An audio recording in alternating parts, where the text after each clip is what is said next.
चिंता संतान हंतारो यत्पादाम्बुजरेणवः स्वीयानान्तान् निजाचार्यान् प्रणमामि मुहुर्मुहुः। यदनुग्रहतो जन्तुः सर्वदुःखादिगो भवेत् तमहं सर्वदा वन्दे श्रीमद्वल्लभनन्दनम्।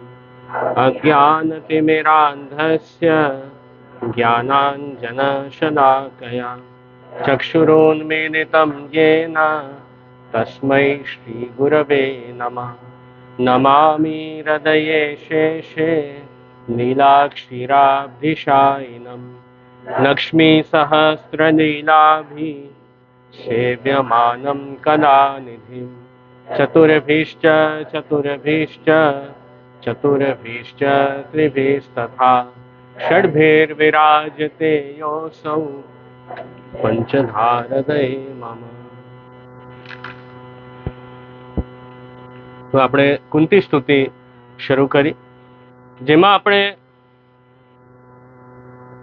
પૂર્વ સત્રમાં આપણે કુંતી સ્તુતિના 8 શ્લોક જોયા.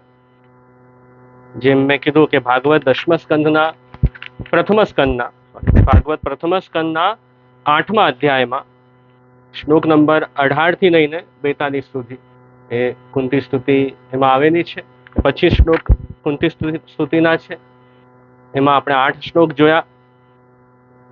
તો આ કુંતી સ્તુતિમાં મુખ્ય વિષય શું આવેલો છે, કયા કયા વિષયો આમાં આવશે, તો એના માટે સુબોધનીજીમાં શ્રી મહાપ્રભુજીએ એનું આખું સુંદર વિવરણ કર્યું છે કે આ સ્તુતિમાં સૌથી પહેલા નમસ્કાર કરીને સ્તુતિ શરૂ થઈ છે. પ્રભુને નમસ્કાર કર્યા, ભગવાન કૃષ્ણને. ત્યાર પછી એમાં પહેલા જે 3 શ્લોક છે એમાં સ્વરૂપનું નિરૂપણ આપણે જોયું. ભગવાન કૃષ્ણનું સ્વરૂપ એ વર્ણન છે, જેમાં આપણે 9 વિશેષણો જોયા હતા જે ભગવાનને આપ્યા. ભગવાન માટે 9 વિશેષણ કુંતીજી અહીંયા કયા છે.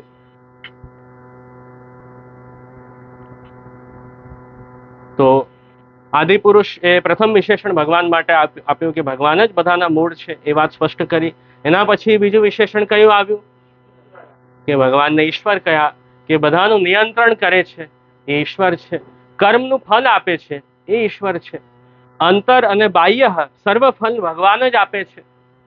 તો એ આપણે મુખ્ય ઈશ્વરનું કાર્ય જોયું. એના પછી ત્રીજું વિશેષણ પ્રકૃતિથી પર છે, એટલે ભગવાન અપ્રાકૃત છે. આપણી જેમ પ્રકૃતિમાંથી ભગવાન નથી જન્મ્યા, આપણે પ્રકૃતિમાંથી જન્મ્યા છે, પણ ભગવાન પ્રકૃતિથી પર છે, એટલે અપ્રાકૃત આનંદાત્મક અલૌકિક ભગવાનનું સ્વરૂપ છે. એના પછી આગળ ચોથું અલક્ષ્ય. અલક્ષ્યનો શું અર્થ જોયું તો આપણે ભગવાનને પ્રત્યક્ષ નથી થતા, બધાને દેખાતા નથી. આપણી ઇન્દ્રિયોથી આપણે ભગવાનનું પ્રત્યક્ષ દેખાતા નથી, કે એમનો અનુભવ આપણે આ ઇન્દ્રિયથી નથી કરી શકતા. આપણી ભૌતિક ઇન્દ્રિય છે, પ્રાકૃતિક ઇન્દ્રિય છે, એનાથી અપ્રાકૃત જે આનંદાત્મક ભગવાન છે એનો અનુભવ આપણને ન થાય આ ઇન્દ્રિયથી, એટલે એમને અલક્ષ્ય કહ્યા. એમનો અનુભવ કરવો હોય તો દિવ્ય દ્રષ્ટિ જોઈએ, કે અલૌકિક, જેમ મેં કીધું, અલૌકિક દેહ જોઈએ, અલૌકિક સામર્થ્ય જોઈએ જે શ્રી અમનાજી પ્રદાન કરે, ત્યારે આપણે એમનો અનુભવ કરી શકીએ ઠાકુરજીનું. એટલે આપનું સ્વરૂપ અલક્ષ્ય કહ્યું. પછી 4 જોઈ લીધા આપણે. 5મું અચ્છા, સર્વભૂતાનામ અંતર્બહિ અવસ્થિતમ. બરાબર, આ વિશેષણ હતું કે અંદર બહાર બધે જ ભગવાન રહેલા છે. આ ઠાકુરજીનું મહાત્મ્ય જોયું કે એવું કોઈ પણ સ્થાન નથી કે જ્યાં ભગવાન ન બિરાજતા હોય. આપણી અંદર પણ છે અને બહાર પણ છે. વ્યાપક છે ભગવાન. પ્રભુની વ્યાપકતા સિદ્ધ કરી કે થામલામાંથી ભગવાન પ્રગટ થઈ શકે, ઠાકુરજીને પ્રગટ થયો, કેમ કે ભગવાન બધે જ છે. તો એમના માટે કોઈ લિમિટેશન નથી, કોઈ બાઉન્ડ્રી નથી, કોઈ લિમિટ, કોઈ મર્યાદા એમના માટે નથી. એ આપનું 5મું વિશેષણ જોયું. એના પછી 6થું વિશેષણ. હા, પછી પ્રશ્ન એ હતો કે બધે જ જો ભગવાન છે તો કેમ આપણને નથી દેખાતા? તો કે માયાથી ઢંકાઈ ગયા. માયા જવનિકાચ્છન્નમ, માયા રૂપી પડદો આવી ગયો, જેના કારણે પ્રભુ નથી દેખાતા. એ પડદો ક્યાં આવ્યો? આપણી બુદ્ધિમાં જ આવ્યો છે. માયા એ આપણી બુદ્ધિમાં જ હમણાં અજ્ઞાન છે, માયા છે, એટલે પ્રભુ નો સાક્ષાત્કાર આપણને આ જગતમાં નથી થતો.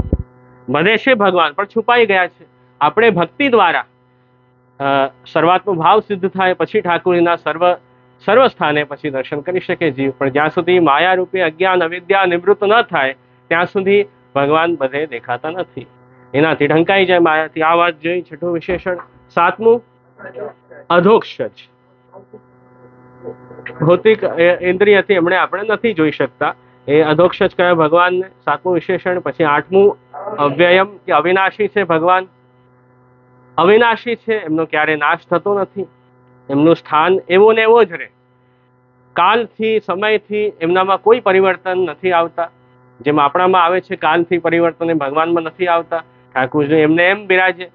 એ અવ્યય અવિનાશી સ્વરૂપ આપનું. અને છેલ્લું નવમું વિશેષણ શું હતું? નટો નાટ્ય ધરો યથા, કે ઠાકોરજી નટની જેમ જુદા જુદા રૂપ ધરીને ઠાકોરજી લીલા કરે છે, એવું આપનું સ્વરૂપ કહ્યું. એટલે જે આસુરી જીવો છે, કે જે ભગવાનનું સ્વરૂપ નથી જાણતા, એવા લોકો ભગવાનને મનુષ્ય રૂપે જુએ છે કે ભગવાન તો મનુષ્ય જેવા જ છે. પણ એ લોકો એ નથી જોતા કે ભગવાન તો કેવલ મનુષ્યની જેમ ચેષ્ટા કરે છે, કેવલ મનુષ્ય જેવું રૂપ ધરીને ઠાકોરજી લીલા કરે છે. ભગવાન થોડી આપણા મનુષ્ય જેવા છે. ભગવાન તો નાટ્ય કરે છે. જેમનું ઉદાહરણ એમાં એ જ અપાયો હતો કે કોઈ એક્ટર હોય, અલગ અલગ રૂપ લે, અલગ અલગ નાટક કરે, એનો મતલબ કે એ એવો છે એમ નથી થઈ જતું. એ તો અલગ જ છે. એ તો ખાલી એને જો રોલ આપ્યો છે કરે છે. એમ ઠાકોરજી પણ પૃથ્વી ઉપર પધારે અને મનુષ્ય જેવું આચરણ ઠાકોરજી કરે. એનો અર્થ એમ નહીં સમજવું કે ઠાકોરજી આપણી જેવા છે. પ્રભુ તો અલૌકિક છે, અપ્રાકૃત છે. તો આનંદાત્મક પ્રભુનું સ્વરૂપ છે. એ ભક્તોને આનંદનું દાન કરવા માટે ઠાકોરજી વિવિધ લીલાઓ કરે છે.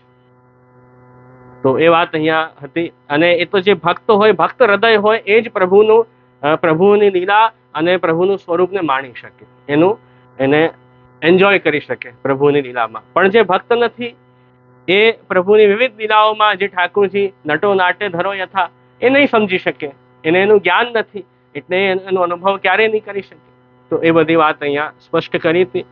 તો 2 શ્લોકોમાં એ વાત જોઈ હતી. 9 વિશેષણો આવ્યા હતા.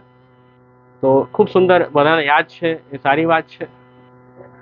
બધાને હજી આ લખેલું છે એટલે યાદ છે, નહીં તો બધું ભૂલાઈ જાય. પણ સારું, એ યાદ રહે કાયમ, તો એ જ આપણે જોઈએ. એને થોડું રિવિઝન કરાવીને પછી આપણે આગળ વધીએ એમ મેં વિચાર્યું.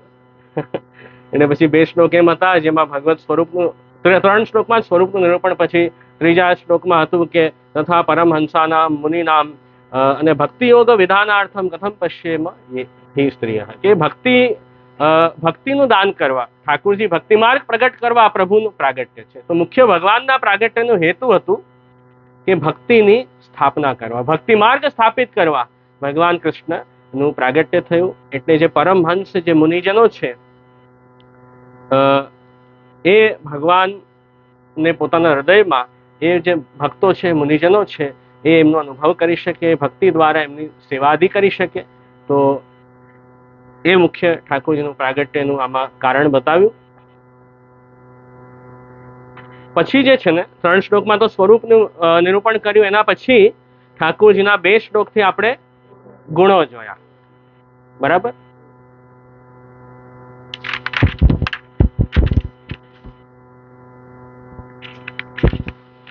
જે આગળ પછી 2 શ્લોક આવ્યા,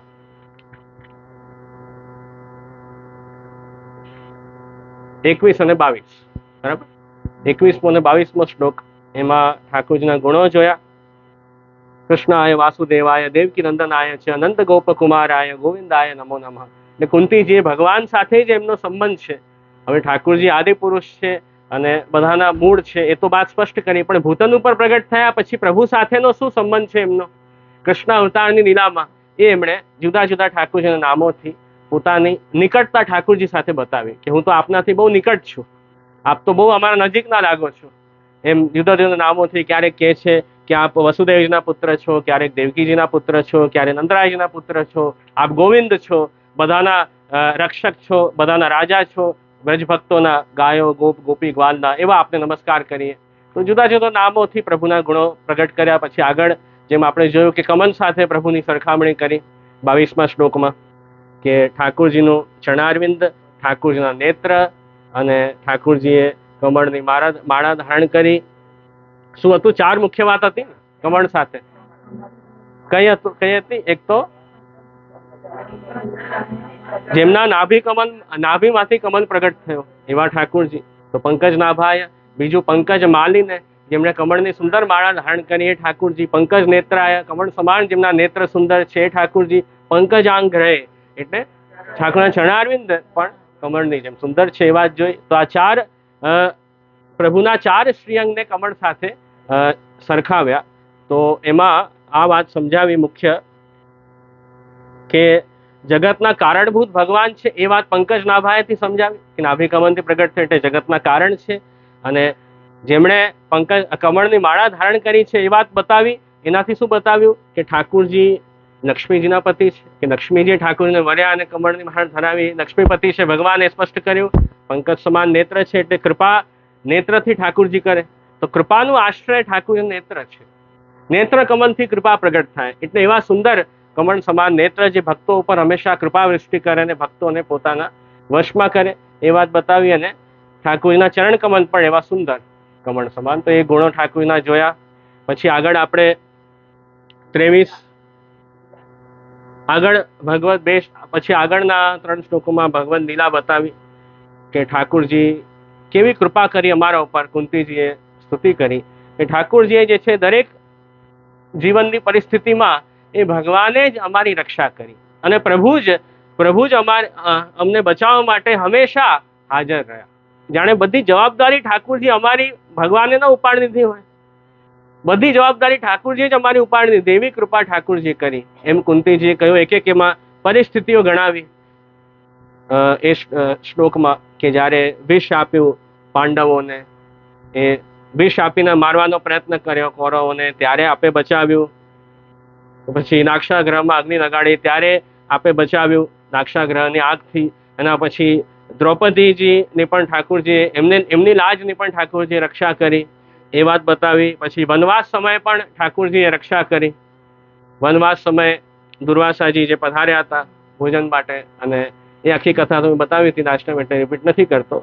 તો એ સમયે પણ આપે જ અમારી રક્ષા કરી. અને ત્યાર પછી જે યુદ્ધમાં જે મોટા જે મહારથીઓ હતા, ભીષ્મ પિતામહ અને દ્રોણાચાર્ય અને અશ્વત્થામા અને ભગદત્ત, કર્ણ, એ બધાના અસ્ત્ર શસ્ત્રોના પ્રહારોથી ઠાકોરજી આપે જ અમને બચાવ્યો.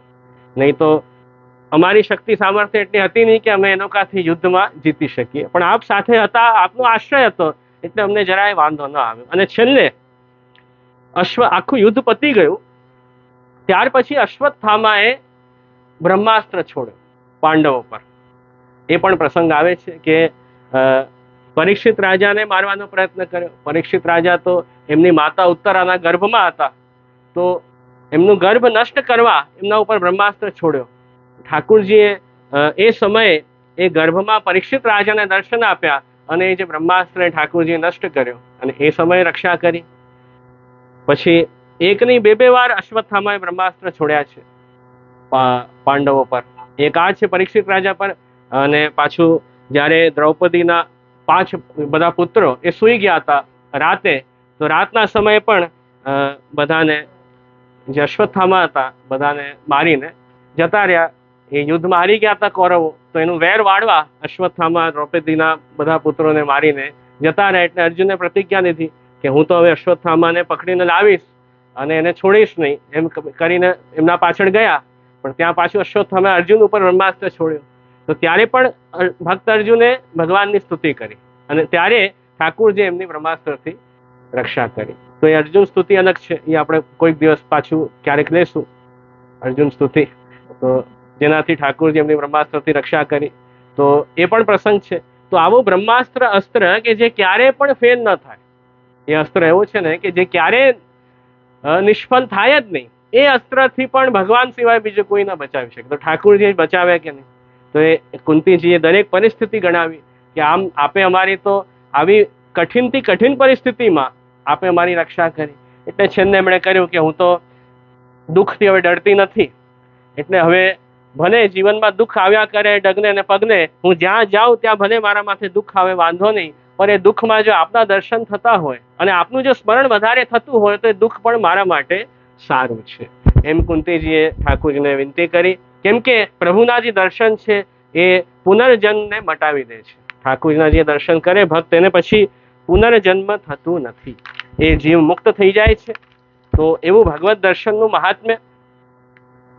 એમના સાથે એવું જ થતું કે એવી વિપરીત પરિસ્થિતિમાં અને દુઃખની પરિસ્થિતિમાં ઠાકોરજી એમને પ્રગટ દર્શન થતા, અને જ્યારે બધું નોર્મલ હોય ત્યારે એટલું બધું સ્મરણ ન થતું ઠાકોરજીનું, કે ત્યારે ભગવત દર્શન એવા ન થતા જેવા દુઃખમાં વધારે થતા. એટલે એમણે દુઃખ માંગી લીધું કે દુઃખમાં આપણા દર્શન વધારે થાય છે ને, તો ચલો દુઃખ આપી દો, વાંધો નહીં. તો એમ એમણે પ્રભુને વિનંતી કરી. તો એ બધી વાત આપણે જોઈ લીધી છે લાસ્ટ ટાઈમ, એટલે એનો વિસ્તાર હવે નથી કરતો. આપણે આગળ વધવાનું છે આજે. તો આગળ હવે કયો શ્લોક આવે છે? 26મો શ્લોક આવે છે. તો આ 3 શ્લોકોથી ભગવત લીલા આપણે જોઈ, બરાબર.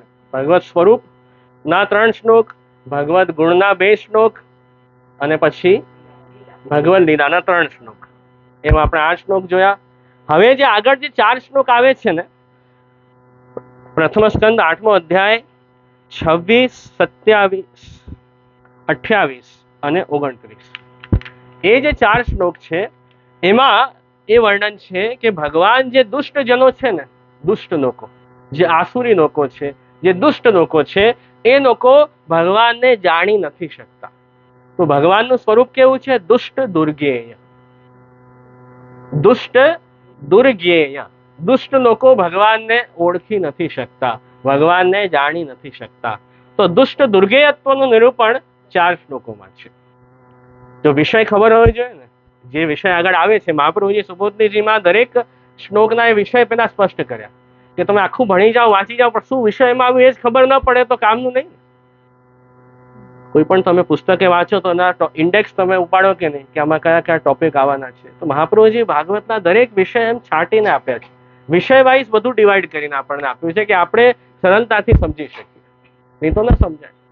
તો એક એક ભાગવતના પ્રકરણો બનાવ્યા છે વલ્લભે ભાગવતના પ્રકરણમાં, એ વિષય પ્રમાણે. અને સુબોધનીજીમાં પણ જે દરેક ભાગવતના શ્લોક છે એમાં પણ કયો વિષય છે પૂર્વમાં સ્પષ્ટ કરી દીધું. હવે 4 શ્લોક છે. દુષ્ટ દુર્ગેયત્વ, એનું નિરૂપણ આપ કુંતીજી કરી રહ્યા છે. શ્લોક એમ છે, શેમાં? હા, તો એ આગળ આવશે ને, એ જ હું બોલવા જઈ રહ્યો. હા, એનું વિષય હું કહું છું. આ શ્લોકમાં કયું ટોપિક આવશે એ હું કહું છું, પણ શ્લોક તો હું બોલું છું. જન્મૈશ્વર્ય શ્રુત શ્રીભિઃ, જન્મૈશ્વર્ય શ્રુત શ્રીભિઃ એધમાનદઃ પુમાન વૈ અકિંચન ગોચરમ ત્વામ અભિધાતુમ ન એવ અર્હતિ. આનું અન્વય સાથે હું કહી રહ્યો છું. એટલે આ શ્લોકમાં શું બતાવ્યું કે 4 પ્રકારના જે લોકો છે ને, એ લોકો ભગવાનનું નામનું ઉચ્ચારણ નથી કરી શકતા. પ્રભુના દર્શન કોણ નથી કરી શકતા? ભગવાનનું નામ કોણ નથી લઈ શકતું? 4 કેટેગરી છે લોકોની. તો એ કયા છે આપણે જાણીએ. પહેલું, જન્મ એટલે કોઈનું બહુ મોટા કુળમાં જન્મ થયો છે, સત્કુળમાં જન્મ, બહુ મોટા ઘરમાં કોઈ જન્મ્યો છે, જેને બહુ સમાજમાં બહુ મોટું માનવામાં આવે, કે બહુ ઉત્તમ કુળ છે, બહુ સત્કુળ છે, એમાં જે જન્મ્યો છે. જન્મ્યો તો સારી વાત છે, પણ જન્મવાનો એને અહંકાર હોય, મદ હોય, કે હું બહુ શ્રેષ્ઠ છું, બધા કરતા હું ઉત્તમ છું, હું સૌથી શ્રેષ્ઠ છું. એવો સત્કુલમાં જન્મ થવાનું જેને મદ હોય, એવો એક વ્યક્તિ, એની વાત કરી. બીજું, ઐશ્વર્ય, કે જેને રાજ્યાદિક ઐશ્વર્ય, એનું અભિમાન હોય, કે મારા પાસે ખૂબ સંપત્તિ છે, ખૂબ રાજ્ય આદિ છે, બહુ પ્રોપર્ટી છે, કે બહુ રાજ્ય છે, બહુ સંપત્તિ છે, એનું અહંકાર થઈ જાય, એના કારણે પોતે ઉત્તમ માને પોતાને. બીજું, ઐશ્વર્યનું મદ. ત્રીજું, શ્રુતશ્રીભિ, એટલે જેણે શાસ્ત્ર શ્રવણ કર્યું છે,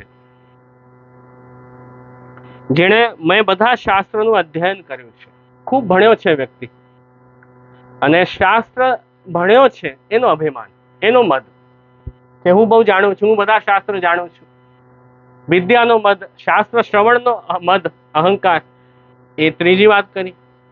અને ચોથું શ્રીભી એટલે લક્ષ્મીનો મદ, ધન લક્ષ્મી એનો અહંકાર, એનો મદ, એ ચોથી વસ્તુ ગણી. તો ધન અને શ્રી હશે તો જ તો સંપત્તિ આવશે, તો એકબીજાથી જોડાયેલું છે. તો સત્કુલમાં જન્મ લેવાનું મદ, રાજ્યાધિક ઐશ્વર્ય છે એનો મદ, ત્રીજું શાસ્ત્ર જેણે ખૂબ શ્રવણ કર્યું છે, વિદ્યા ખૂબ જેના પાસે છે એનો મદ, અને ચોથો શ્રી એટલે લક્ષ્મીનો મદ.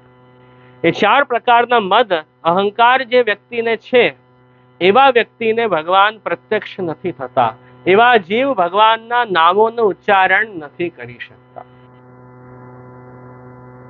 એમ અહીંયા ખાસ વાત કરી. તો ભગવાન કેવા છે? અકિંચન ગોચરમ. એમ ઠાકોરજીનું સ્વરૂપ કહ્યું કે જે અકિંચન છે, એટલે જે ખૂબ દીનતા વાળા છે, જેમના અંદર આવો મદ અહંકાર નથી, એવા જે જીવ છે, એવા અકિંચન જે નિસાધન ભાવવાળા ભક્ત છે, એમને ઠાકોરજી પ્રત્યક્ષ થાય છે. એ ભગવાનનું નામ લઈ શકે છે, નામ લેવાના અધિકારી છે. પણ આ ચાર પ્રકારના અનધિકારી, જે પ્રભુનું નામ પણ નથી લઈ શકતા, જે પ્રભુ સન્મુખ નથી થઈ શકતા, એવા ચાર પ્રકારના લોકો આમાં ગણાવ્યા. કે એવા કીધું ને મેં કે દુષ્ટ લોકોને દુર્ગેય છે ભગવાન. તો એ દુષ્ટ લોકો કેવા હોય તો એનું વર્ણન આ શ્લોકમાં કર્યું કે આવા જે દુષ્ટો હોય એમને ઠાકોરજી, એ લોકો ભગવાનને ઓળખી નથી શકતા, જાણી નથી શકતા. તો ભગવાનને જાણી જ નથી શકતા તો નામ ક્યાંથી લેશે?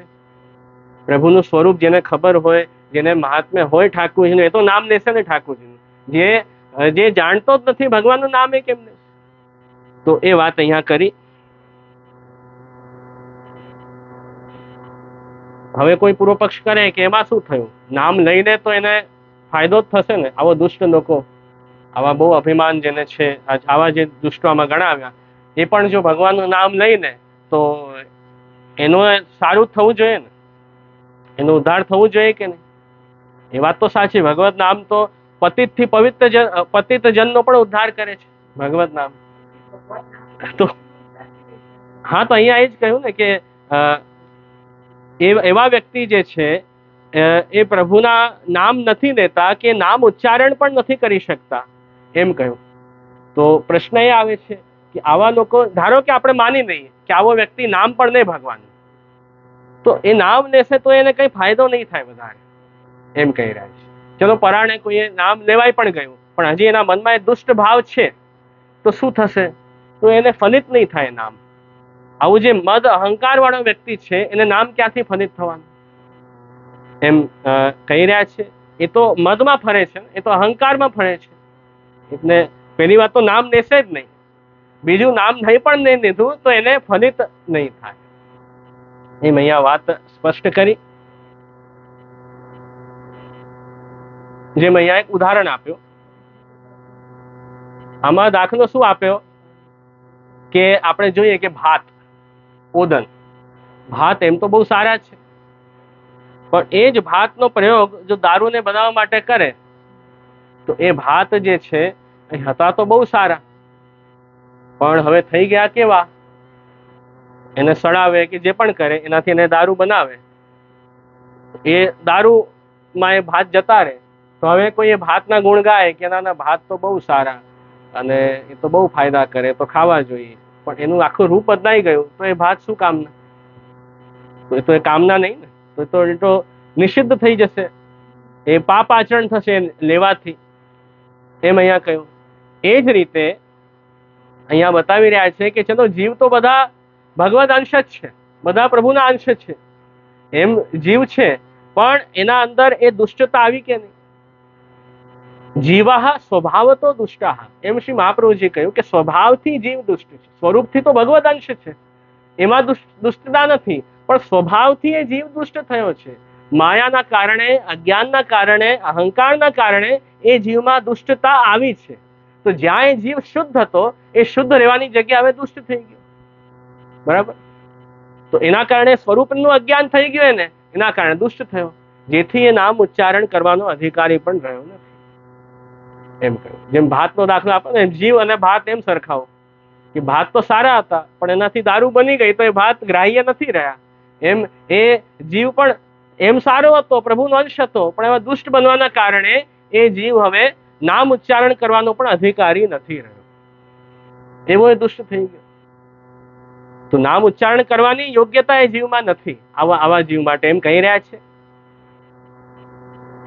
જેમ બીજો દાખલો એમ પણ આમાં આપ્યો છે શ્રી મહાપ્રભુજી સુબોધજીમાં કે જેમ કોઈક બહુ બ્રાહ્મણ પણ હોય, ઉત્તમ બ્રાહ્મણ હોય, પણ એ જો મદિરાનું સેવન કરે તો એ વેદ પાઠ કરવાનો અધિકારી નથી રહેતો, એમ અહીંયા કહ્યું.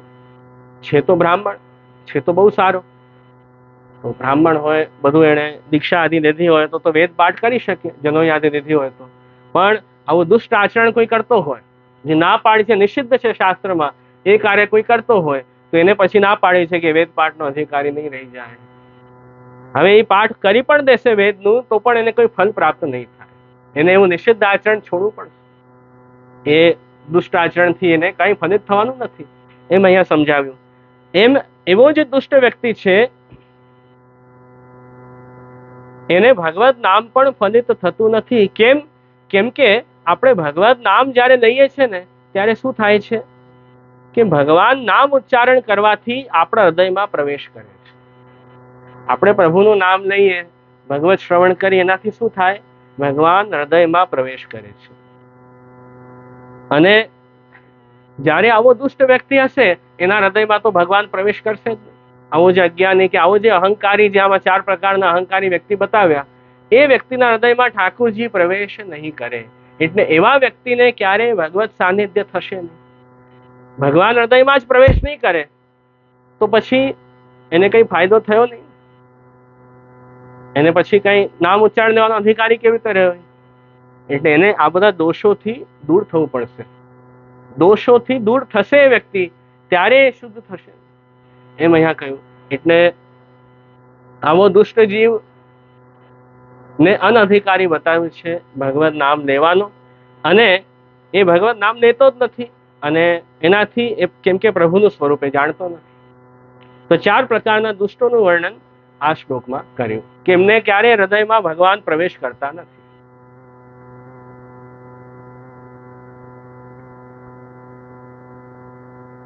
સમજાયું?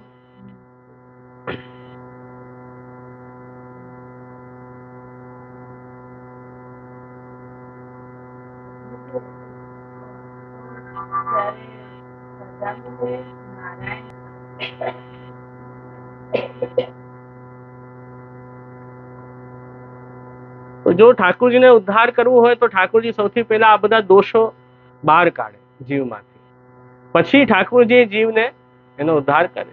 કે અહંકાર હોય બહુ, તો ઠાકોરજીનો અહંકાર દૂર કરવો હોય તો શું કરે કે જે વસ્તુનો અહંકાર હોય એ વસ્તુ જ નષ્ટ કરી દે ઠાકોરજી. કે રાજ્ય આદિ નો ઐશ્વર્યનો મત છે તો ઠાકોરજી રાજ્ય આદિ ઐશ્વર્ય છીનીને એના પાસે હવે શેનો અહંકાર કરશે. બહુ ઉત્તમ કુળમાં જન્મ થવાનો એને મત છે તો ઠાકોરજીને આવતા જન્મમાં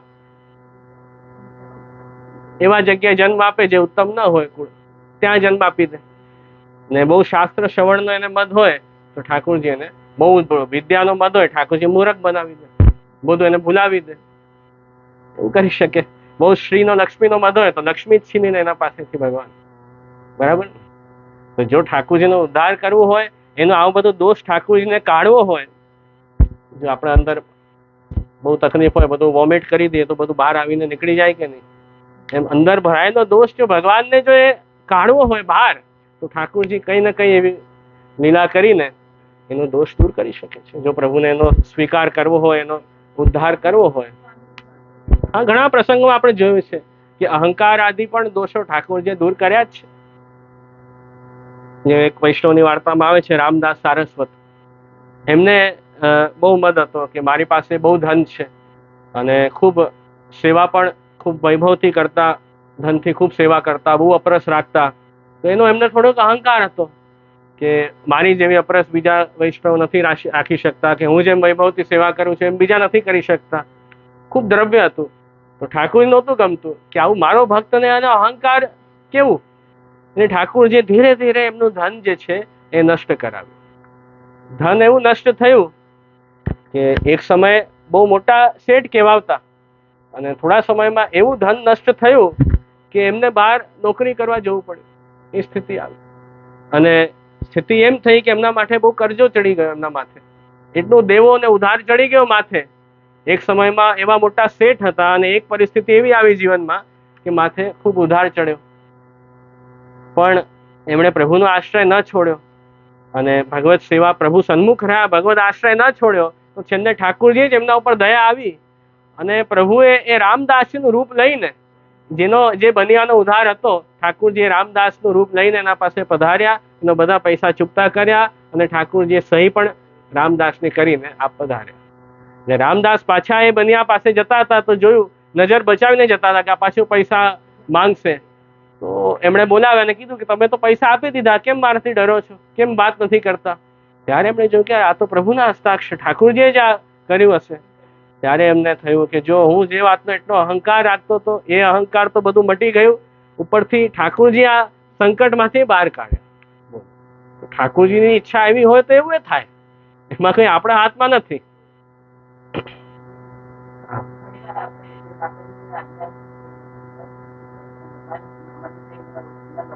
હા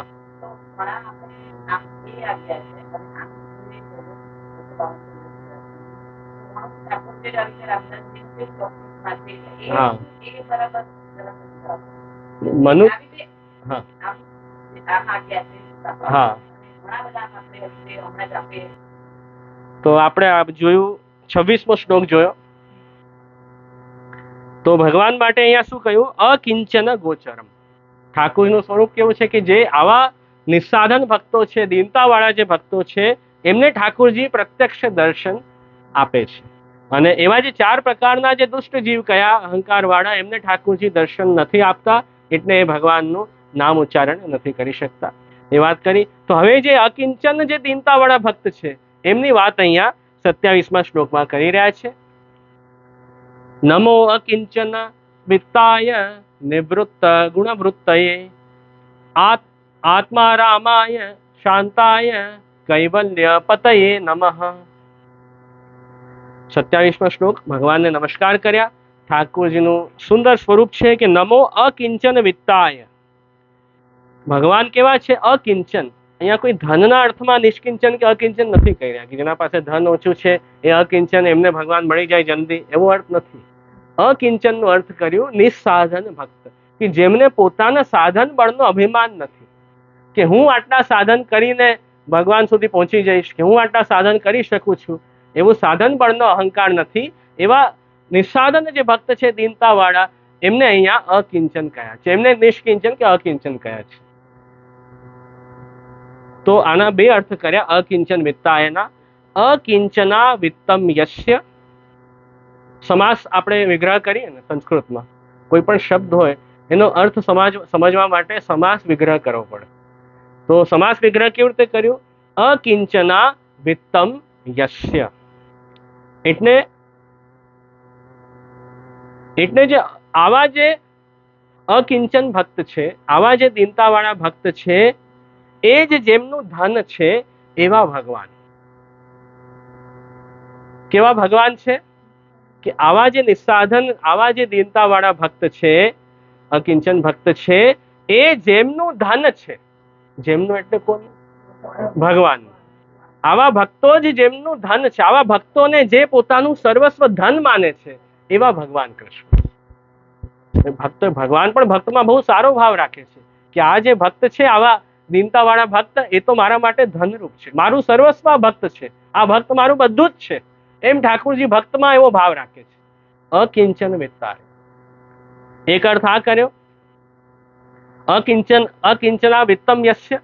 યસ્ય એટલે જેમનું, એટલે ભગવાનનું. ભગવાનનું ધન આ ભક્ત છે. બીજું અકિંચનાનામ વા વિત્તમ. બીજું અર્થ કે આવા જે નિસ્સાધન અકિંચન દીનતાવાળા ભક્ત છે,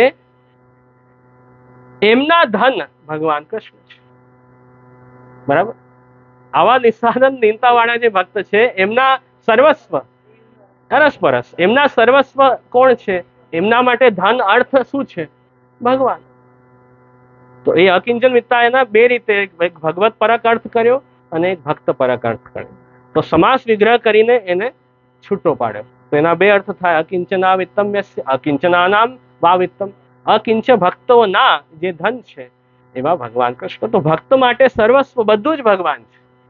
અર્થ જેમ આપણે પોતાની સંપત્તિમાં કેવો ભાવ રાખીએ કે આ મારું છે, આ મારું બધું જ છે, એમ ઠાકુરજીમાં એવો ભાવ હોવો જોઈએ કે પ્રભુ મારા નિધિ છે, ભગવાન મારા સર્વસ્વ છે. એવો ભાવ ઠાકુરજીમાં દ્રઢ ભક્તોને થાય તો ભગવાન પણ આપણને એવું માનશે.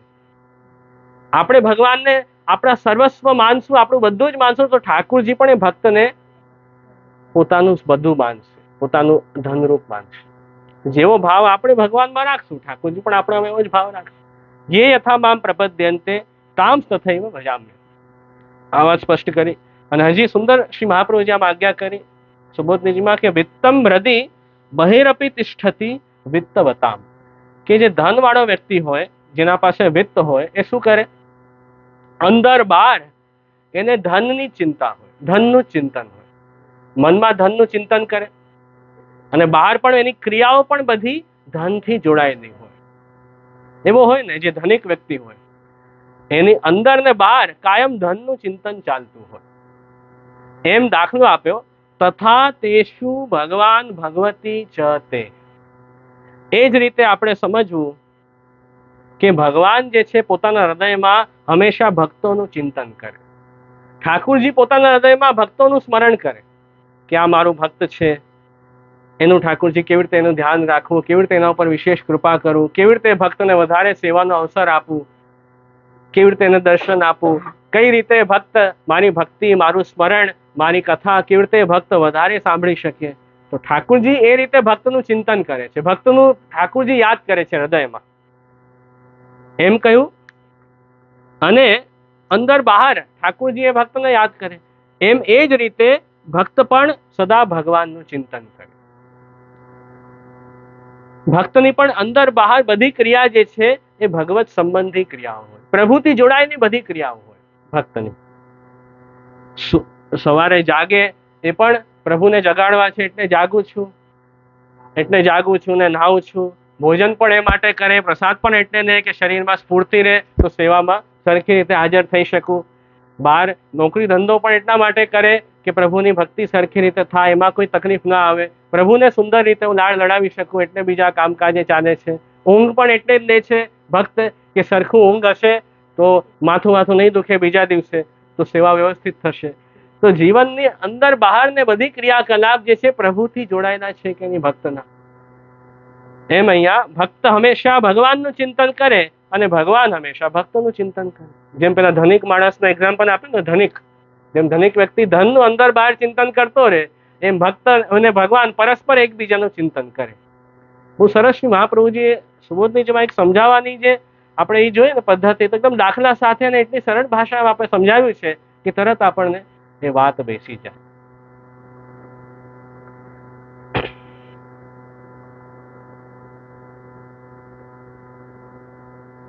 તો એવા ભક્ત ભગવાનને જાણે છે. ભગવાનને કોણ જાણી શકે? તો નમો અકિંચન વિત્તાય. એવા જે ભક્ત છે, અકિંચન ભક્ત છે, એ ભગવાનને જાણી શકે. અતસ્ત એવ જાનંતી ન અન્ય ઇતિ અર્થ. તેવા ભક્તો જલ્દી ઠાકોરને જાણે, બીજા નથી જાણી શકતા. કોણ નથી જાણી શકતા? તો આપણે જોઈ આવે. એના પછી આગળ કહ્યું કે નિવૃત્ત ગુણવૃત્ત. હવે ભગવાન જે છે એ કોના સાથે વ્યવહાર રાખે? આપણે કે અમારો આના સાથે વ્યવહાર છે, અમારું આના જોડે વ્યવહાર છે અને અમારું આના જોડે વ્યવહાર નથી. એમ આપણે રાખીએ છીએ કે નહીં ભેદભાવ, સેપરેશન રાખીએ ને કે ના આના સાથે વ્યવહાર, આના સાથે નથી. હવે ઠાકુરજી કોના સાથે વ્યવહાર રાખે એ પણ જાણવું પડશે કે નહીં. તો કેવું? નિવૃત્ત ગુણવૃત્ત. જેના બધા ગુણોથી જે નિવૃત્ત થઈ ગયા છે એવા લોકો સાથે ભગવાન વધારે વ્યવહાર રાખે. ગુણ નિવૃત્ત થઈ ગયા એનો શું અર્થ? કે સાત્વિક, રાજસ, તામસ, આ 3 ગુણો બતાવ્યા છે. પ્રકૃતિના 3 ગુણો છે. આપણે પ્રકૃતિમાંથી આવ્યા એટલે આ 3 ગુણોનો પ્રભાવ સતત આપણા ઉપર પડે છે. સાત્વિક, રાજસ ને તામસ. એનો પ્રભાવ જેટલું વધારે પડે છે આપણા ઉપર એના કારણે જીવ જે છે એ પ્રભુને નથી જાણી શકતો. ભગવાનને દૂર થઈએ છીએ, પ્રભુને જાણી નથી શકતા, પ્રભુ સન્મુખ નથી થતા. એનું કારણ છે કે આ 3 ગુણનો પ્રભાવ ખૂબ વધારે આપણા ઉપર થયા કરે છે.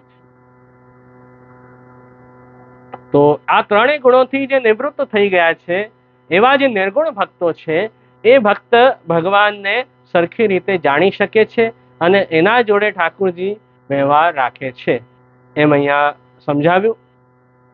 કેમ કે હરિર નિર્ગુણ, એમ કહ્યું છે શાસ્ત્રમાં કે હરિ નિર્ગુણ છે અને મન નિષ્ઠ નિર્ગુણ સ્મૃતમ, અને ભગવાનમાં જે નિષ્ઠ ભક્ત થાય છે એ પણ નિર્ગુણ બને છે. જેમ ભગવદ્ ગીતામાં જ ભગવાને આજ્ઞા કરી છે કે મામ ચ યો અવ્યભિચારેણ ભક્તિ યોગેન સેવતે સ ગુણાન સમતીત્ય એતાન બ્રહ્મ ભૂયાય કલ્પતે. ઠાકોરજી શું આજ્ઞા કરી કે જે મારી અનન્ય ભક્તિ કરે છે, જે બધા અન્ય આશ્રયને છોડીને એક માણસ દ્રઢ આશ્રય લે છે, એવો ભક્ત, અનન્ય ભક્તિ કરવા વાળો ભક્ત મારી જયારે ભક્તિ કરે તો ભક્તિ યોગેન સેવતે સ ગુણાન સમતીત્ય, તો ભક્તિ દ્વારા આ 3 ગુણોથી જીવ છૂટી શકે છે, મુક્ત થઈ શકે છે. બીજો કોઈ ઉપાય નથી 3 ગુણોથી છૂટવાનો. જો તામસ ગુણથી નિદ્રા, પ્રમાદ ને આળસ, તામસ ગુણથી એ થાય. રાજસ ગુણથી પછી આપણને શું થાય કે રાજસ ગુણથી આપણે બધી પ્રવૃત્તિઓમાં જોડાઈએ, લોભ થાય આપણને, પ્રવૃત્તિઓમાં બધા કર્મ આપણે કરીએ, બધી વસ્તુઓમાં આસક્તિ થાય, બધી અટેચમેન્ટ આપણે બાંધીએ, વસ્તુઓમાં આસક્તિ થાય, એ બધું રાજસ ગુણથી થાય. લોભ આદિ, ક્રોધ આદિ એ બધું તામસ ગુણથી થાય. અને સાત્વિક ગુણ એમ તો સારું, એમ જ્ઞાન પ્રધાન છે. સત્વાત સંજાયતે જ્ઞાનમ, આપણા અંદર જ્ઞાન સાત્વિક ગુણથી આવે, પણ એ જ્ઞાન પણ અંતે જીવને બાંધી રાખે. હું જ્ઞાની છું, હું બહુ તપસ્વી છું, હું કરું છું, હું જ્ઞાની ધ્યાન છું, એ હું પણ આનો ભાવ તો એ રહે છે જ્ઞાનીને પણ. એને સાત્વિક ગુણ એટલે બાધક બને છે જ્ઞાનીને, કેમ કે હું પણ ન છૂટે જ્યાં સુધી, ત્યાં સુધી તો બાધક રહેવાનું. એટલે સત્વ ગુણ એમ સારું, પણ સત્વથી ધીરે ધીરે પછી એ ભગવત જ્ઞાન ને ભક્તિ કરતા કરતા જીવ નિર્ગુણ તરફ આગળ વધવું જોઈએ તો કામ. એમ કહ્યું કે જ્યાં સુધી આ 3 ગુણોનું બંધન રહે છે ને ત્યાં સુધી આ જીવાત્માને આ શરીર સાથે બંધાવવું પડે છે. આ જીવાત્મા ક્યાં રહે છે? શરીરમાં. તો શરીર સાથેનું બંધન કેમ રહે છે? કેમ કે 3 ગુણનો ફ્લક્ચ્યુએટ થયા કરે છે આપણા અંદર, સાત્વિક, રાજસ, તામસ, એ સતત થયા જ કરે છે. એનાથી નિવૃત્ત નથી થતા ને આપણે, એટલે બંધનમાં જીવાત્મા રહે છે તો મુક્ત નથી થઈ શકતી. પણ જ્યારે વ્યક્તિ ભક્તિ કરે, ભગવત સેવા સ્મરણ કરે, ત્યાં એનાથી એ જીવ મુક્ત થાય છે, 3 નિર્ગુણ બને છે. તો એને આ શરીર સાથેનું બંધન પછી છૂટી જાય, જીવાત્મા મુક્ત થઈ જાય. એમ અહીંયા કહ્યું. એટલે જે નિર્ગુણ છે ભક્ત, એ નિર્ગુણ ભક્ત ભગવાનને પ્રાપ્ત કરે છે, એમ અહીંયા કહ્યું છે. નિર્ગુણ વૃત્ત, એ નિર્ગુણ સાથે ભગવાન વ્યવહાર રાખે છે. તો જ કહ્યું મને હમણાં પ્રભાવ પડે છે આપણે ઉપર, ધીરે ધીરે ભક્તિની સાધના કરતા કરતા આપણે નિર્ગુણ થવા જોઈએ. નહીં તો શું થાય, ઉપરના લોકોમાં પણ જાય છે ને વ્યક્તિ, જેમ બ્રહ્મલોક સુધી વયા જાય, રાજસ તામસ ગુણને દબાવીને સત્વ ગુણનો પ્રભાવ આવે તો સારા, બહુ સારા પુણ્ય આદિ કર્મ કર્યા હોય તો ઉપર સત્યલોક કે બ્રહ્મલોક ત્યાં રહેવા મળે. પણ બીજા ક્યારેક રાજસ તામસનો પ્રકોપ વધે, ક્યારેક ગુસ્સો આવે, ક્યારેક ક્રોધ આવે, એવું થઈ જાય ત્યાં સ્વર્ગ આદિ ઉપરના લોકોમાં, બ્રહ્મલોક આદિમાં, તો પાછું ભૂતન ઉપર અહીંયા જ આવવું પડે. કેમ કે ભક્તિ નથી કરી. ખાલી જે જ્ઞાની છે હજી ભક્ત નથી થયા, ખાલી જ્ઞાન પ્રાપ્ત કર્યું, પણ કેવલ જ્ઞાનીને એ ગુણ સગુણ અગર કર્યું છે, નિર્ગુણ નથી થયો, તો એ ગુણ પછી બાધક બની શકે. તો એ જ્ઞાનીને પણ આગળ જઈને ભક્તિ કરવી પડશે, એનાથી નિર્ગુણ થશે, પછી આ એના 3 ગુણના પ્રભાવથી મુક્ત થઈ શકશે બંધન. તો જે કેવળ હા હા કે જે ભગવત ભક્ત હશે, ભક્તિ યોગેન સેવતે સગુણાન સમતીત્ય, ગુણોને બંધનથી મુક્ત થઈને એતાન બ્રહ્મ ભૂયાય કલ્પતે, મને પ્રાપ્ત થાય છે, એમ ઠાકોરજી કહ્યું. તો ભક્તિથી આ ગુણના બંધનથી છૂટી શકે છે વ્યક્તિ. ભક્તિ જો સ્ટ્રોંગ એવી થઈ જાય આપણી, તો આ 3ના ચક્કરમાંથી વ્યક્તિ છૂટી જાય છે, એ નિર્ગુણ થઈ જાય છે. અને જેમ નિર્ગુણ થયો એમ તરત એ જીવ પ્રભુને પ્રાપ્ત થાય, મુક્ત થઈ જાય છે. એમ હા હા ગોપીજનો, હા હા ભક્તિ વધારે છે તો એ ભક્તિના પ્રભાવથી જ નિર્ગુણ ભક્તો બન્યા છે.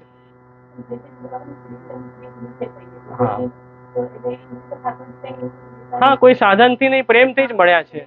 प्रीतम प्रीत ही ते पहिए, यद्यपि रूप गुण शीन सुघड़ता, इन बातन न रिझई, सतकुल जन्म। हाँ, એમાં તો ગોપીઓને તો બધા સાજસ તામસ બધી એને બી ઠાकुरજી નિવૃત્ત કર્યા છે। એક એક અધ્યાય ભાગવતજીમાં મહાપ્રભુજી અર્થ સમજાવ્યું છે ને, તો ધીરે ધીરે એમની તામસતા રાજસતા બધું એમને નિર્ગુણ બનાવ્યા છે। એમ જે બતાવે ત્યારે જ રાસમાં પ્રવેશ સર્વાત્મ ભાવનું દાન થયું। એટલે એમને પણ ઠાकुरજીએ બધા ભક્તોને નિર્ગુણ બનાવીને જ એ પરમ ફળનું દાન ઠાकुरજી કર્યું છે। તો એમ તો ન થાય, તો એ તો ભક્તિથી એ મન નિષ્ઠમ નિર્ગુણમ, મન નિષ્ઠ નિર્ગુણ સ્મૃતમ, એમ ભગવત વાક્ય છે કે મારામાં જે નિષ્ઠ થાય છે એ નિર્ગુણ બને છે। કે હરિ નિર્ગુણ, પ્રભુ નિર્ગુણ છે, એટલે આવા નિર્ગુણ ભક્તો જ ભગવાનમાં નિષ્ઠ બની શકે, એમ અહીંયા કહ્યું। તો હજી તો આપણા સાથે વ્યવહાર તો રાખશે જ ને ઠાकुरજી। ભગવાનને ખબર છે કે આપણે ભક્તિ માર્ગ ઉપર ચાલીએ છીએ, ભક્તિ માર્ગ ઉપર જ આપણે મહાપ્રભુની આજ્ઞાથી જેમ સેવા આદિ કરીએ છીએ, તો અવશ્ય રાખશે। આપણે ભક્તિ માર્ગ છોડ્યો નથી ને, ભક્તિ માર્ગ કન્ટિન્યુ ફોલો કરવાનું રાખ્યું છે, તો કેમ નહીં રાખે? એ નિર્ગુણતા તરફ જ આપણે આગળ વધીએ છીએ, તો આપણને વાંધો નહીં આવે, એ વાતની ચિંતા નથી કરવાની।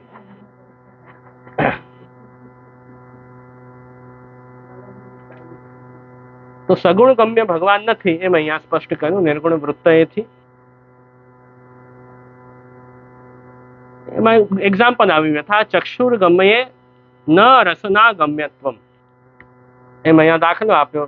જેમ ચક્ષુ ઇન્દ્રિયથી આપણે જે વસ્તુ ગ્રહણ કરી શકીએ એ જીભથી ન કરી શકીએ, આંખથી જે કામ કરી શકીએ એ જીભથી ન કરી શકીએ, એ જ રીતે નિર્ગુણ જે છે ભગવાનને પ્રાપ્ત કરી શકે, બીજા પ્રાપ્ત નથી કરી શકતા, એમ અહીંયા એક્ઝામ્પલ સાથે સમજાવ્યું।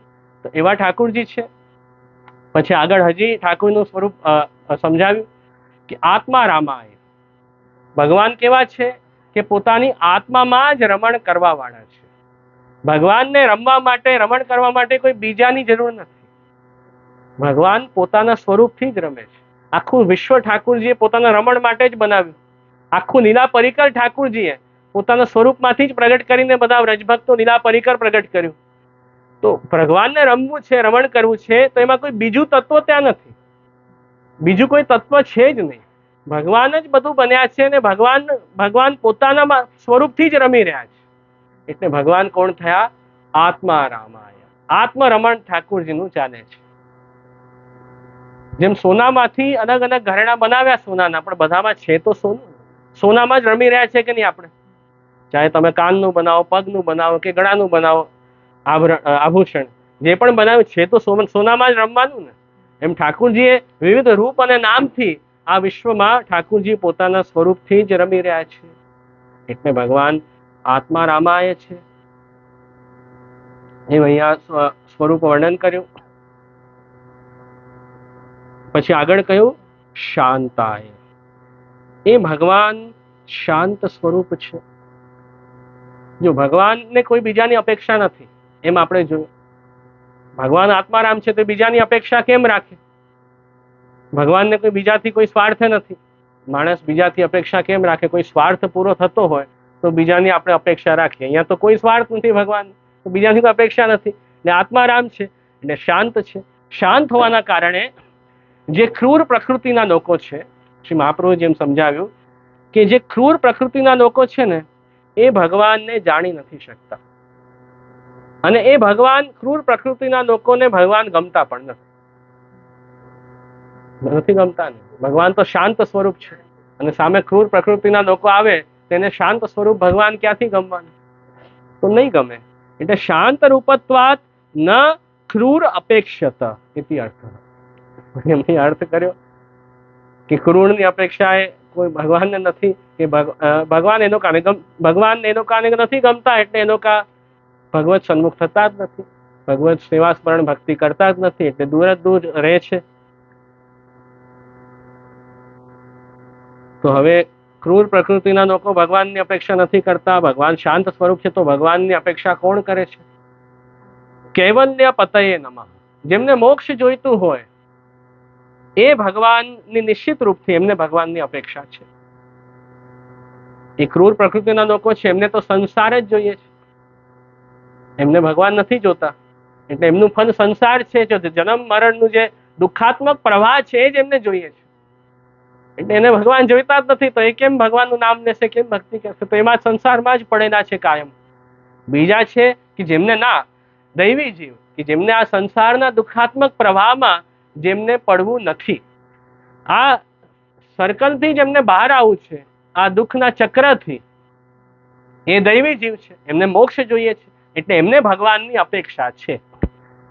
એટલે ભગવાન કૈવલ્ય પતયે નમઃ, એટલે એવા જેમને મુક્તિની અપેક્ષા છે, એવા ભક્તોના મોક્ષના પણ સ્વામી ભગવાન છે.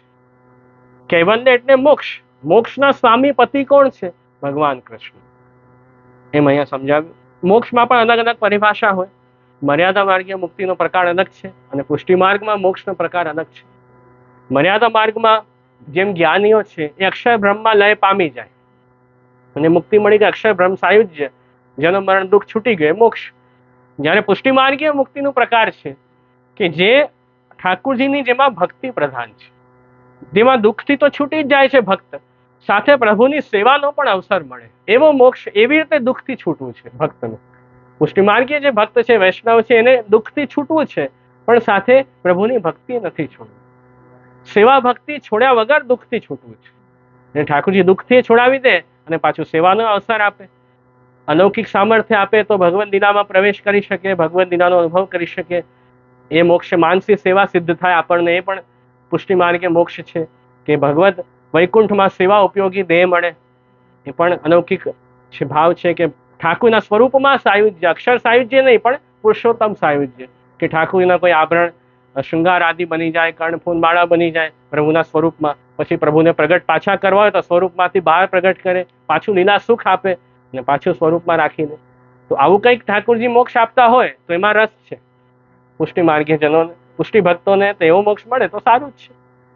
ઠાકુરની સેવાનો અવસર મળે, પ્રભુની લીલાનો આનંદ અનુભવ મળતું રહે, બસ એ તો અમને ક્યાં વાંધો છે. એ મળ્યું એટલે દુઃખથી તો ઓટોમેટિક છૂટી જ ગયા. એ તો કહેવાનું ના હોય પછી કે સંસાર દુઃખથી છૂટ્યા, એ તો બાય બોનસ ઠાકુરજી એ ફળ આપી દે છે. પણ સાથે આ ફળ તો એ પુષ્ટિ મોક્ષ છે. તો આપણે એ અર્થ લેવાનો. અર્થ તો અહીંયા મોક્ષના અધિકારી અનુસાર અર્થ હશે. જે મર્યાદા માર્ગીય અધિકારી છે એમને એવું મુક્તિ આપશે ઠાકુરજી, અક્ષર સાયુજ્ય. જે પુષ્ટિ માર્ગીય ભક્ત છે એમને એ રીતે ઠાકુરજી ભક્ત્યાત્મક સેવા સ્મરણ અને ભક્તિનો આનંદ રૂપી મોક્ષ આપશે. તો એમ અહીંયા સમજવું. તો કૈવલ્ય પતયે નમઃ, એવા ભગવાનને નમસ્કાર. તો દુષ્ટજન પ્રભુને નથી જાણી શકતા, તો કોણ જાણી શકે? તો આવા જે અકિંચન ભક્ત છે, આવા જે દીનતાવાળા ભક્ત છે, એ ભગવાનને જાણી શકે. તો આ વાત અહીંયા 27મા શ્લોકમાં બતાવી.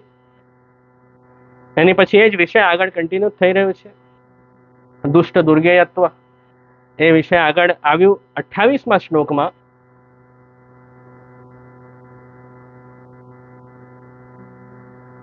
એમ ભગવાનના સ્વરૂપનું તો વર્ણન કર્યું આગળના શ્લોકમાં. એની પછી આગળ હજી વર્ણન કર્યું કે મન્યે ત્વામ કાલમ ઈશાનમ, મન્યે ત્વામ કાલમ ઈશાનમ અનાદિ નિધનમ વિભુમ સમમ ચરંતમ સર્વત્ર ભૂતાનામ યન્મિથઃ કલિ. આ શ્લોક છે.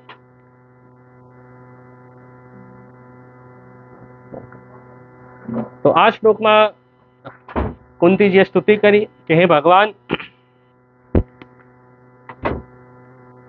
આપનું સ્વરૂપ બતાવ્યું કે આપ સર્વસમર્થ છો, આપ અનાદિ છો, આપ અનંત છો, આપ વ્યાપક છો, સર્વત્ર સમાન રૂપે આપ વિચરણ કરો છો. એવું જે આપનું સ્વરૂપ છે, આપકો કાન રૂપ, આપને હું કાન રૂપ માનું છું. કુંતીજી આ શ્લોકમાં શું કહ્યું? મન્યે ત્વામ કાલમ.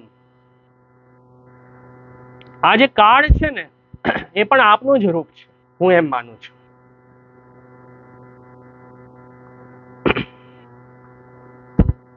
તો ભગવાનને અહીંયા કાળ રૂપ કયા છે 28મા શ્લોકમાં? જેમ ભગવાન સર્વસમર્થ છે, અનાદિ છે, અનંત છે, વ્યાપક છે, સર્વત્ર સમાન રૂપથી વિચરે છે, એમ જે કાળ જે છે એ પણ ભગવાનનું સ્વરૂપ છે. તો એ વાત અહીંયા કરી.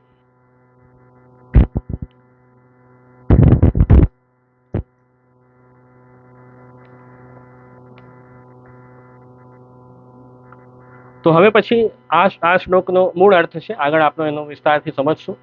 શ્રી મહાપ્રભુજી આમાં શું સમજાવ્યું કે દુષ્ટા દ્વિવિધા, દુષ્ટ બે પ્રકારના હોય. એક તો વિષય પરાહ પૂર્વોક્તાશ્ચ તત્ર પૂર્વોક્તાનામ અગમ્યતા નિરૂપિતા. એક તો જે વિષયોમાં પરાયણ છે, સંસારના વિષયોમાં જે ખૂબ પરાયણ છે એવા લોકો, એક એ દુષ્ટની વેરાયટી. બીજી જે પૂર્વમાં કહી ગયા કે સત્કુંજમાં જન્મ, રાજ્યાદિક ઐશ્વર્ય, શાસ્ત્ર શ્રવણ અને લક્ષ્મી મતથી મત, એ દુષ્ટ, એના અહંકારથી જે દુષ્ટ છે. તો એ વાત કરી.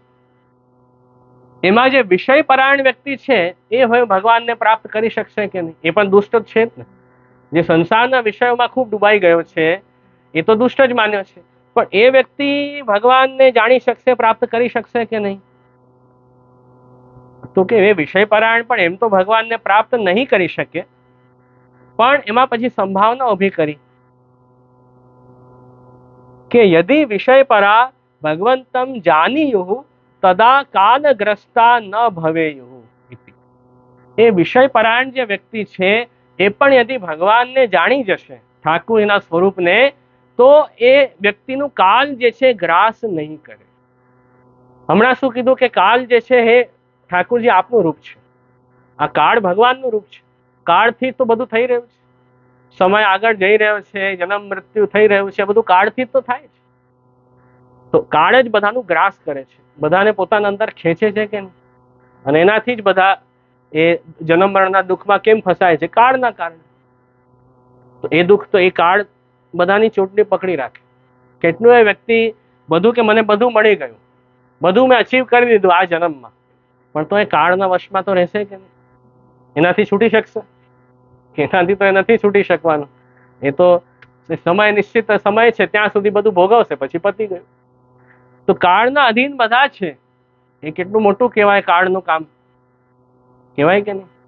કાળનું સ્વરૂપ કેવું મોટું કહેવાય કે બધાને એના વશમાં રહેવું પડે, બધાને કાળના અધીન રહેવું પડે, કોઈ એનાથી છૂટી ન શકે. બધી ખૂબ શક્તિ સામર્થ્ય બધું એક સેકન્ડમાં વયું જાય, એક સેકન્ડમાં બધું ચકનાચૂર થઈ જાય. કાળ આવી જાય એટલે બધું પતી ગયું. એટલે કાળ બધાનું ગ્રાસ કરે છે. સમય તો એ કાળ જ ભગવાન, કાળ તો ભગવાનની એક ચેષ્ટા છે એમ કહ્યું છે. ભગવાન અલગ અલગ પોષ ધારણ કરે ને, ક્યારેક ઠાકોરજી પોળે, ક્યારેક જાગે, ક્યારેક ચાલે. તો જેમ જેમ ઠાકોરજી આ પોષ ચેન્જ કરે એમ સમય આગળ વધતો જાય એમ કહ્યું છે. તો કાળને તો ભગવાનની ચેષ્ટા કરી છે, ભગવાનનો સેવક છે કાળ, ભગવાનનું જ રૂપ છે એમ માનો, ભગવાનથી અલગ નથી. ભગવદ આજ્ઞાથી જ કાળ કામ કરે છે, તો એ કાળ પણ ભગવાનનું રૂપ છે. તો આવા જે સંસારના વિષયોમાં જે પરાયણ થઈ ગયા, જે સંસારમાં જે વિષય આસક્ત બન્યા, એવા જે દુષ્ટ લોકો છે, એ લોકો તો બિચારા ક્યારે ભગવાનને જાણી નથી શકતા. તો એનું તો કાળ ખાઈ જશે કે નહીં? એને ભગવાનનું કાલ રૂપ છે, એને ખાઈ જશે.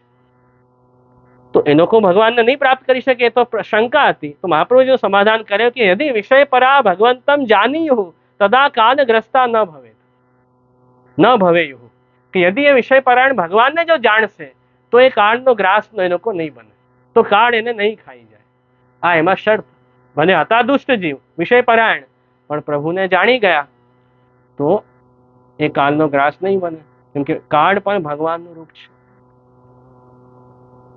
એ અર્થથી અહીંયા કુંતીજીએ કાળને ભગવાનનું રૂપ કહ્યું છે. તો એનાથી એમ સમજવું કે આપણે પ્રભુનું સ્વરૂપ જાણો તો કાળ પણ તમને હેરાન નહીં કરે. તમે જો વિષય પરાયણ રહેશો, ભગવાનથી વિમુખ થઈને, તો કાળ તમારું ગ્રાસ કરી શકશે. પણ જો તમે ઠાકુરની ભક્તિ દ્વારા જો ભગવત સન્મુખ થશો તો કાલોયમ કઠિનોપી શ્રી કૃષ્ણ ભક્તાન બાધતે. એમ શ્રી ગુસાઈજીએ ચતુશ્લોકીમાં આજ્ઞા કરી છે કે કાલ કઠિન છે, અત્યારનું કાલ, કલિકાલ બહુ કઠિન સમય ચાલે છે, પણ કૃષ્ણ ભક્તોને બાધ નહીં કરે. એને કઈ એ કાળથી દુઃખ ભોગવવું નહીં પડે, કેમ કે ભગવત સન્મુખ છે, વિષય પરાયણ નથી એના કારણે. તો એમ અહીંયા કહ્યું ભગવત એવ કાલત્વાત. આ વાત સમજાવી. તો ભગવંતમ જાનીયુઃ, પ્રભુને જાણો, એના ઉપર મહાપ્રભુજી ભાર આપ્યું છે. ભગવાનને વ્યક્તિ જાણતો નથી, એનાથી તો બધી સમસ્યા છે ને, એટલે તો વિષય પરાયણ થાય છે. પ્રભુને જાણતો નથી. પ્રભુને જાણશે તો સન્મુખ થશે ઠાકોરજીનું, પ્રભુનું મહાત્મ્ય જાણશે તો સન્મુખ થશે. તો એ વિષય પરાયણ વ્યક્તિ પણ યદિ જ્ઞાની બની જાય, સારો ભક્ત બને, તો જ્ઞાની પ્રિય તમો મત, તો એ પણ પછી ઠાકોરજીને પ્રિય બની જશે. એ વ્યક્તિ પછી પોતાના ખાસ વ્યક્તિ હોય, પ્રિય વ્યક્તિ હોય, એને કષ્ટ પડવા ન દઈએ આપણે. એમ એક વિષયપરાયણ વ્યક્તિ પણ જો પ્રભુનો સન્મુખ થઈ જશે તો શું થશે કે એને પણ પછી કાલરૂપ ભગવાન એને નહીં ખાય, એમ એને કષ્ટ, એને નષ્ટ નહીં કરી શકે. એમ અહીંયા કહ્યું. આ બધી વાત સમજાવી.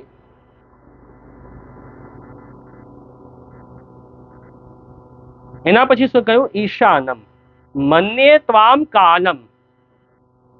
એના પછી કહ્યું ઈશાનમ એટલે સર્વત્ર તસ્ય ઐશ્વર્યાત. કાળ ભગવાનનું રૂપ, જેમ ભગવાનનું ઐશ્વર્ય કેવી રીતે બધે ચાલે છે એમ કાળનું ઐશ્વર્ય બધે ચાલે છે.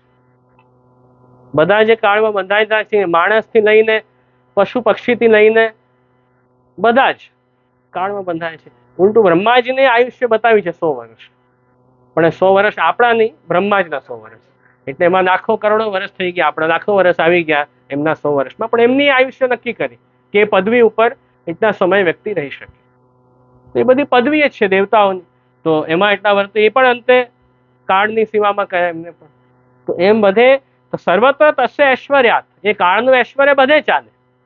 ચાહે તમે ભારત મારો, અમેરિકા મારો કે કોઈ પણ દેશ મારો, કાળનું ઐશ્વર્ય તો ત્યાં રહેવાનું જ ને. એમાંથી કોઈ છૂટી જશે તો તમે ભારતથી વધારે અમેરિકામાં સફળતા મળશે, ત્યાં કાળ નહીં આવે, ત્યાં આવાશે. એ તો બધે જ ઐશ્વર્ય છે એનું. તો ઈશાનમ એટલે એને ઈશાનમ કીધું કે ભગવાનની જેમ એનું બધે જ વહીવટ ચાલે છે કાળનું. એના પછી કહ્યું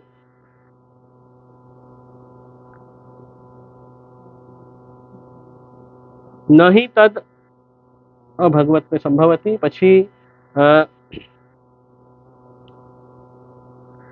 પછી ઈશાનમ પછી શું કહ્યું? અનાદિ.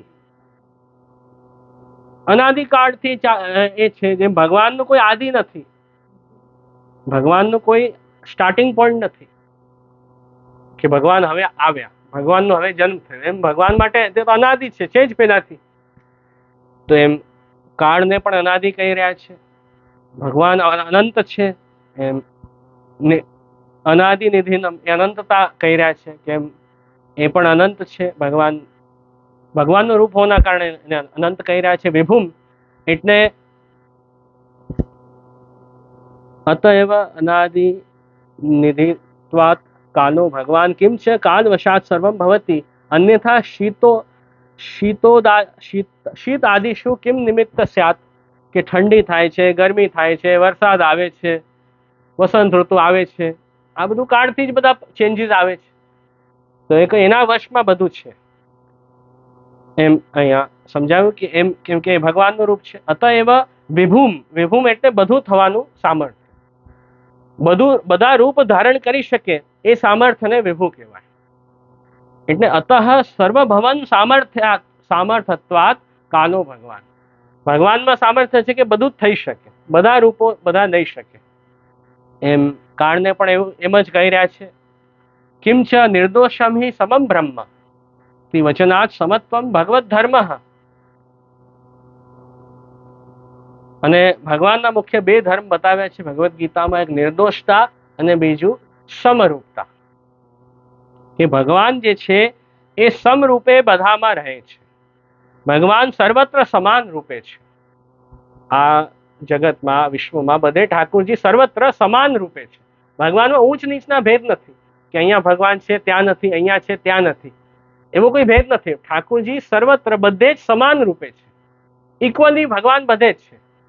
એટલે ભગવાનમાં ગુણ કયું છે? સમરૂપત્વ, સમતા એ ભગવાનનું ગુણ છે. સમમ ચરંતમ સર્વત્ર. તો એમ કાળ પણ ભગવાનનું રૂપ હોવાથી સર્વત્ર સમાન રૂપથી કાલનો બધે જ પ્રવેશ છે. સમમ ચરંતમ સર્વત્ર, બધે એનો પ્રવેશ છે. અને ભૂતાનામ યન મિથઃ કલિઃ. મિથઃ એટલે પરસ્પર કલહ, પરસ્પરમ ભ્રાત્રાદિનામ અપી કલહ. ખરાબ ટાઈમ આવી જાય, ખરાબ સમય આવી જાય તો ઝઘડાય થાય, ક્લેશે થાય. કલિકાલમાં બુદ્ધિ બગડી જાય માણસની તો ઝઘડો એ ક્લેશે કરે, એક પરિવાર ઝઘડે, 2 ભાઈ ઝઘડે. તો આ બધું શેનાથી થાય છે? કે કાળથી થાય છે. પરસ્પરમ ભ્રાતરાદિનામપી કલહ, એ કાળથી બધું થાય છે. અને પૂર્વમ એક પ્રાણભૂતા આપી કાલમેવ નિમિત્તમ આસાદ્ય કલહેન મ્રિયંત, ઠેઠ મારપીટ સુધી વાત વધી જાય એમ કહ્યું છે. ત્યાં સુધી ઝઘડા અને ક્લેશ વધે તો એ બધું થાય છે. તો એ બધું ભૂતાનામ યન મિથાહ કલિહ, એ બધું કલહ ક્લેશ પણ ખરાબ સમય ખરાબ કાળ આવી જાય તો બધું થાય. તો એ બધું થાય. ન કોપી ત્વામ જાનાતિ ઇતિ એવમ ત્વમેવ કાલ ઇતિ કાલ ગ્રાસાદ અવગમ્યતે. એટલે શું કહ્યું કે બધાને કાળના ગ્રાસમાં રહેવું પડે. એટલે આપ જ કાળના રૂપ છો, કાળ રૂપ આપ જ છો. એટલે આપને જે વ્યક્તિ આપને જાણી જશે એ વ્યક્તિ કાળનો ગ્રાસ નહીં બને. અને આ બધા કલહ આદિમાં પણ એ વ્યક્તિ નહીં ફસાય. કોણ નહીં ફસાય? કે જે વ્યક્તિ પ્રભુને જાણશે એ વ્યક્તિ આવા કલહ આદિમાં પણ નહીં રહે. તો એ ઠાકુરજીને કાળનો ગ્રાસ બનવા નહીં દે એમ કહી રહ્યા છે. થાય છે બધું કાળથી, કલહ કાળથી થાય છે, બધું સમય આગળ જાય છે કાળથી, બધું થઈ રહ્યું છે કાળથી. પણ જે ભક્ત પ્રભુને જાણશે એને કાલથી જે કષ્ટ અને દુઃખ જે તકલીફ આવે એ નહીં આવે. એમ અહીંયા બધાનું સમ ત્યાં આવે છે કે કાળ છે અંતે ભગવાનના હાથમાં છે, ભગવાનનો સેવક છે. એટલે ભગવાનના ભક્તને કષ્ટ નહીં આપે. જે રીતે સંસારી પ્રવાહી જીવ કાળનો ગ્રાસ બને છે અને એને જેમ તકલીફ આવે એમ ભક્તને તકલીફ પડવા નહીં દે ઠાકુરજી. કેમ કે ભક્ત કાળને પણ ભગવાનનું રૂપ જાણે છે એટલા માટે. એમ બધું અહીંયા સમજાવવાનું મૂળ કારણ એ છે આ સ્તુતિ, આ શ્લોકમાં.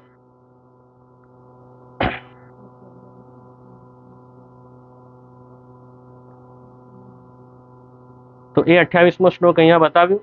કાળ ભગવાનના અધીન છે અને ભક્તને કેવી રીતે કાળ હેરાન નથી કરી શકતો એ તો આપણે વાર્તામાં ભગવતીઓના ચરિત્રમાં જોઈએ જ છે કે બેનને કાળ દેવા આવ્યો તો બેને ના પાડી કે ના અત્યારે તો મારે સેવા છે, ઉત્સવ આવે છે, અત્યારે નહીં આવ. કાળને પાછો મોકલી દીધો 8 વાર.